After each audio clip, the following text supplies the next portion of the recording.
Amen. Amen. Weer ons groot voorreg, liewe luisteraar, om in te kyk in die evangelie, in die Nuwe Testament, die regeringskap van Jesus Christus wat na die aarde gekom het. Dit is so groot verandering wat plaasgevind het. Ons weet in die Ou Testament was die vyand oorheersend oor die mense in die Ou Testament, maar in die Nuwe Testament het Jesus Christus gekom om die heerskappy oor te neem. En dit is 'n geweldige verandering wat plaasgevind het. En dit is daarom wat die skrifte ons aanmoedig om na die Nuwe Testament te kyk en absoluut te sien watter heerlikheid vir die mens tevoorskyn gekom het in die Nuwe Testament. En die kruisboodskap te begin verkondig, dit wat die kruis gebring het, 'n totale verskillende realiteit as dit van die Ou Testament. In die Ou Testament was die mens verantwoordelik vir sy dade en in die Nuwe Testament is dit die teenoorgestelde. Jesus Christus het gekom en totaal en al die heerskappy oorgeneem, sodat die mens nie meer deur sy eie pogings voortgaan nie, maar dat die mens op 'n plek gekom het waar hy nou net in die geloof moet staan, dit wat aan die kruis gebeur het. Jy moet sien hoe groot en heerlik hierdie evangelie is wat deur die kruis gekom het. So, dit is so 'n wye lering. Dit is verbasend hoe dat mense nog nooit by die realiteite van die kruis of baie min mense ooit daarby uitgekom het. Om te sien wat alles verander het in die Nuwe Testament van die Ou Testament af. So belangrik om in te kyk en die heerlikhede te sien en te sien wat sê die Nuwe Testament van die Ou Testament. Sê dis 'n realiteit wat verbygaan. So dis absoluut belangrik dat ons in die nuwe realiteit, 'n nuwe kennis, nuwe heerskappy inkom. Die heerskappy van Jesus Christus op aarde, waar hy volle heerskappy oorgeneem het. So belangrik. Ons lees byvoorbeeld in Romeine 5, hoe radikaal hy die heerskappy kom oorneem het. Hy kom om die wet te vervul. Jesus Christus kom om die wet te vervul, maar wat doen hy? Hy maak die wet baie strenger, sodat die mens moet sien dat die Ou Testament is verby. Jy sal nooit die wet kan onderhou nie. Jy kon hom nie onderhou soos wat hy was nie. Nou maak hy dit nog strenger. Nou, net daardie konsep is baie radikaal, want in die eerste plek het die heidene geen wet gehad nie. Jesus Christus het glad nie gekom vir die heidene op daardie stadium nie. Hy het gekom vir Israel, die uitverkore volk van God, die wet baie strenger gemaak. So radikaal anders is wat ons sou dink, natuurlik sou dink. Luister net 'n bietjie na Romeine 5 van vers 20 af. Hy sê maar die wet het bygekom, toe hy die heerskappy kom oorneem het, maak hy die wet bring hy die wet in en maak die wet nog strenger. Hy sê sodat die misdaad meer sou word. Ons konsep en ons idee was uitgekom om die sonde weg te neem. Maar in die eerste plek het hy gekom om die sonde meer te maak, om die sonde meer krities te maak, sodat die mens kan sien, in watter gevaarzone jy beweeg het, dan bring hy die blye boodskap dat jy nie meer onder die wet is nie, maar hy bring 'n nuwe heerskappy, sy heerskappy. Luister nou net na die 20ste vers van Romeine 5. Hy sê, maar die wet het daarby gekom, sodat die misdaad meer sou word. En waar die sonde meer geword het, het die genade nog meer oorvloedig geword. Dit wat hy gebring het, genade. Ons weet dat Johannes 1 is baie interessant. In Johannes 1 vers, ek kan so van vers 15 aflees. Hy sê, Johannes getuig van Jesus en roep en sê, dit was hy van wie ek gesê het, hy wat na my kom, het voor my geword, want hy was eerder as ek. En uit sy volheid het ons almal ontvang genade op genade. Radikale stelling. En uit sy volheid, die volheid van die Godheid, het ons almal ontvang, ja, genade op genade. Vers 17, want die wet is deur Moses gegee, en genade en die waarheid het deur Jesus Christus gekom, 'n nuwe heerskappy wat gekom het, deur genade en die waarheid. Vers 18 sê, niemand het ooit God gesien nie. Die enige gebore seun wat in die boesem van die Vader is, die het hom kom verklaar. As jy na Jesus Christus kyk, dan sien jy wat God kom doen het op die aarde, wie hy is en hoe hy sake sou hanteer. En hy kom tentoonstel, Jesus Christus kom tentoonstel wie die Vader werklik is. Hy het dit so duidelik gestel, hy sê ek doen niks wat ek nie van die Vader gesien het. Ek spreek niks wat ek nie van die Vader gehoor het nie. So dit is so belangrik, mense, dat ons sien dat die groot God van die hemel het in die Nuwe Testament gekom, in die kruisdood van Jesus Christus, om 'n nuwe realiteit, 'n nuwe regeringskap in wording te stel. Ou Testament het die vyand nog basies regeer, maar in die Nuwe Testament het Jesus Christus hom tot nuut gemaak en uitgeklee, sodat hy geen seggenskap meer in die Nuwe Testament het nie. Enigste realiteit waar Satan nog iets kan bereik, is wanneer die mens hom toestemming gee om in en deur hulle te leef, deur die leuen, deur sonde en deur ongeregtigheid. Maar Jesus Christus regeer in die Nuwe Testament, en dan gaan hy baie verder. Hy sê soos die sonde geheers het deur die dood, so ook genade kan heers deur geregtigheid. In die Nuwe Testament kom Jesus Christus om te heers, en hy heers deur geregtigheid. Watter geregtigheid?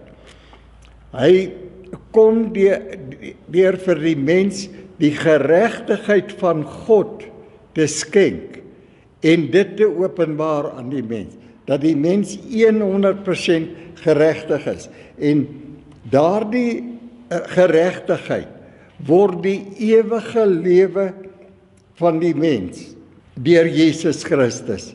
Die ewige werklikheid van die ewige lewe in Jesus Christus, as jy God se geregtigheid ontvang.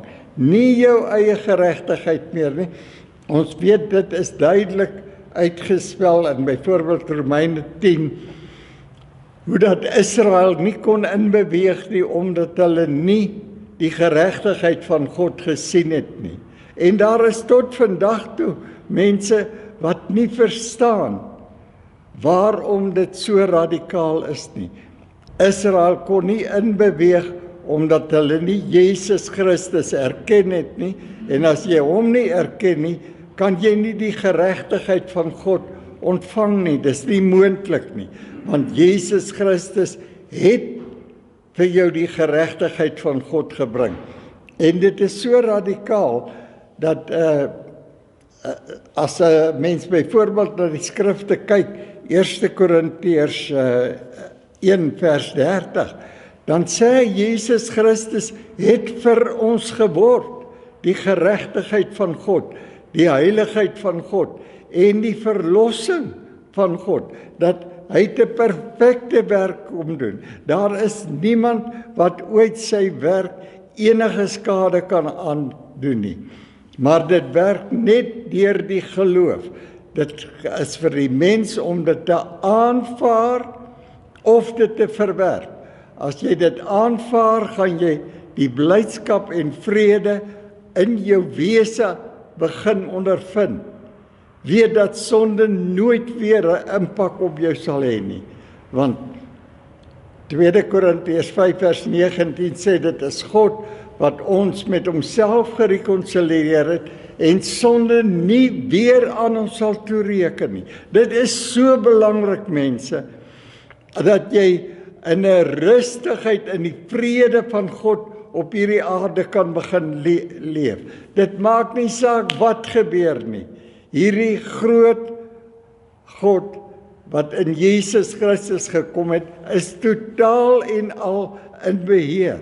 Ons sien byvoorbeeld die radikaliteit daarvan, as hy byvoorbeeld vir Paulus in Handelinge 10 sê, ek sal jou wys hoeveel jy nog vir my sal moet ly, en hoe jy hierdie werklikheid, wat hy deur Paulus in 14 briewe in die Bybel kom openbaar het, dat jy daardie werklikheid jou eie kan maak en kan sien hoe kragtig die woord en die bystand en die lewe is wat Jesus Christus aan jou kom skenk het. 'n totaal ander realiteit is wat ons ooit aan gedink het.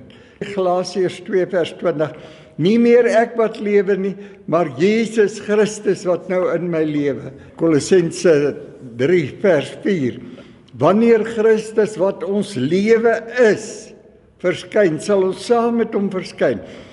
Is so belangrik, mense.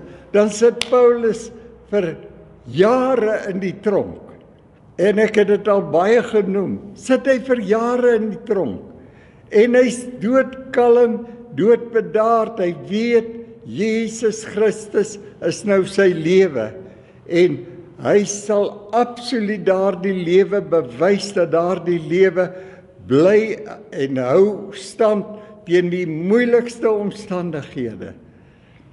En hy bly in daai tronke vir lang periodes.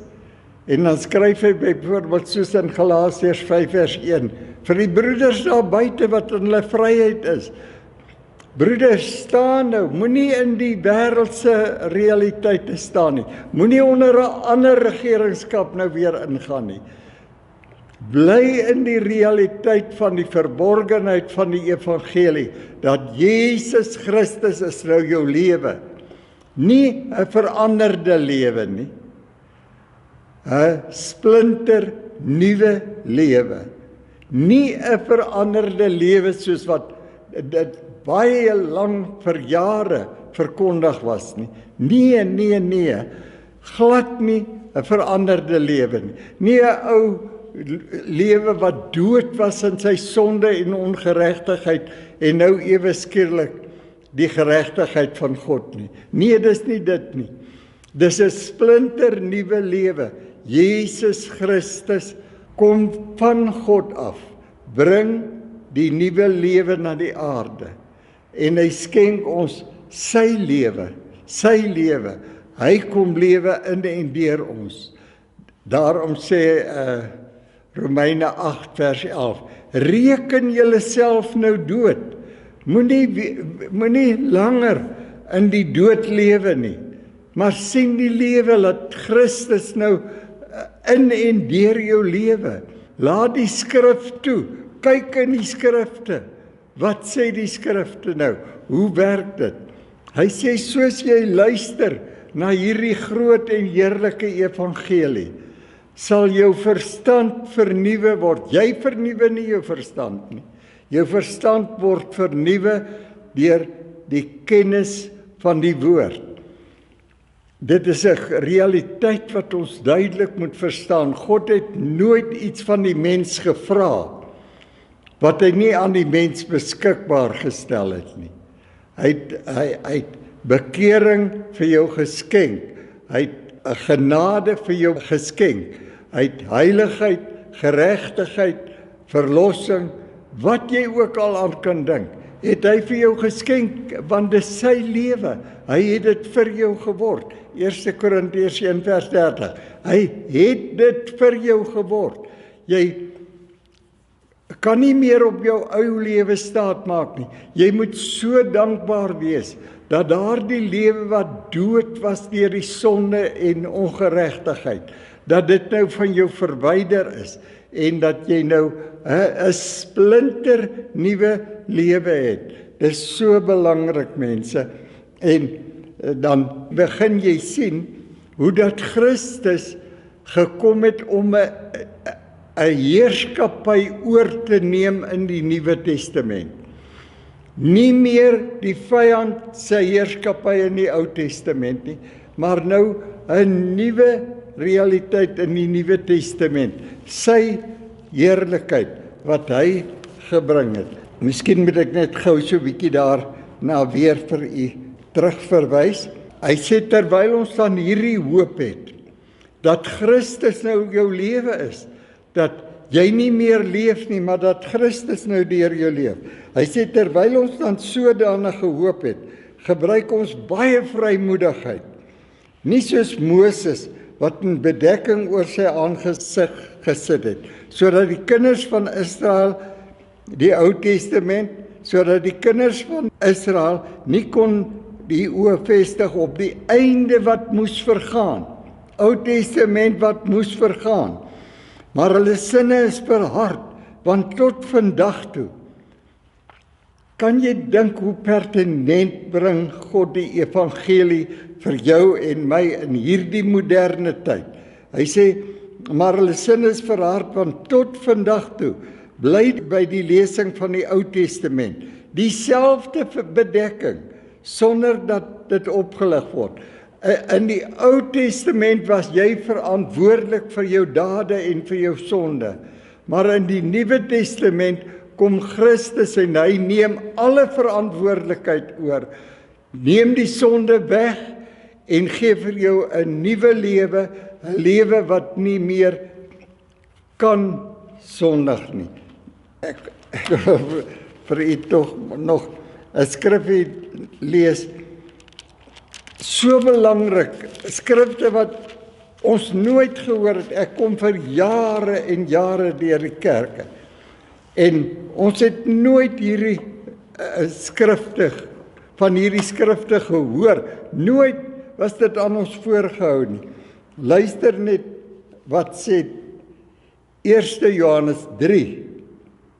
En u moet dit noteer, sodat u meer en meer daar kan kyk en dat u vrae beantwoord kan kry in die skrifte.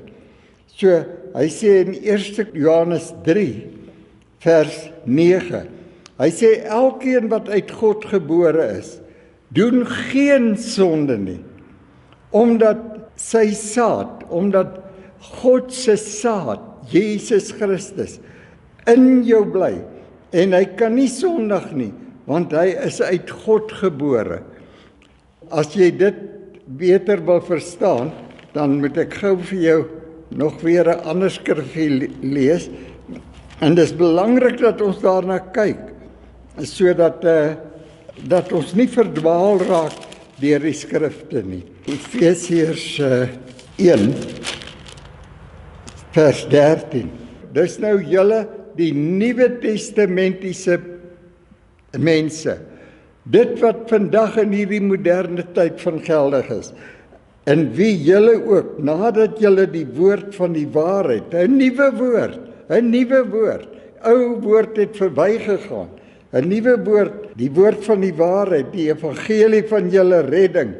Dat julle gered is, dat die groot God van die hemel gekom het en julle kom red het. 'n pertinente realiteit, iets wat hy kom doen het, wat onveranderlik is. As hy jou gered het, het hy jou gered. Die enigste verantwoordelikheid lê nou by jou, of jy die redding gaan aanvaar en dit dan ervaar, of dit gaan verwerp en die ewigheid mis. Dit is so belangrik, mense, dat ons sien dat God se gawes aan ons is onberoulik. So, luister na die 13de vers. Hy sê, in wie julle ook, nadat julle die woord van die waarheid, die evangelie van julle redding, gehoor het, in wie julle nadat julle ook geglo het. Jy moet die nuwe realiteite glo. Verseël is met die Heilige Gees van belofte. Nou is jou gees verseël, sodat geen sonde meer ooit meer daar kan indring nie, in jou gees nie. En dis net jou gees wat gered word, want die vlees bly in elk geval agter, wanneer jy weggaan.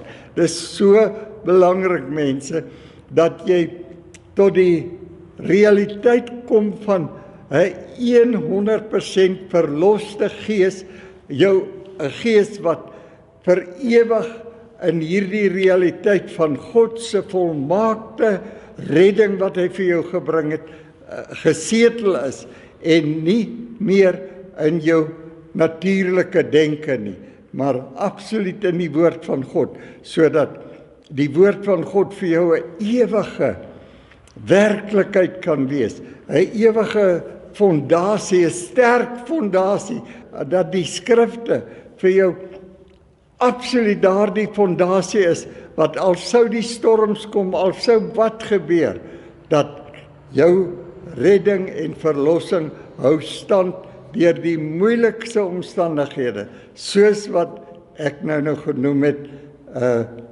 Paulus in die tronke dit ondervind het, dat hy vir jare in die moeilikste omstandighede sit, maar die heerlikheid, die blydskap, die vrede van God oorheers al die tyd in sy lewe, omdat dit nie meer sy ou lewe is nie, maar die lewe van Jesus Christus in hom. Prys sy groot naam vir so 'n groot verlossing. Amen.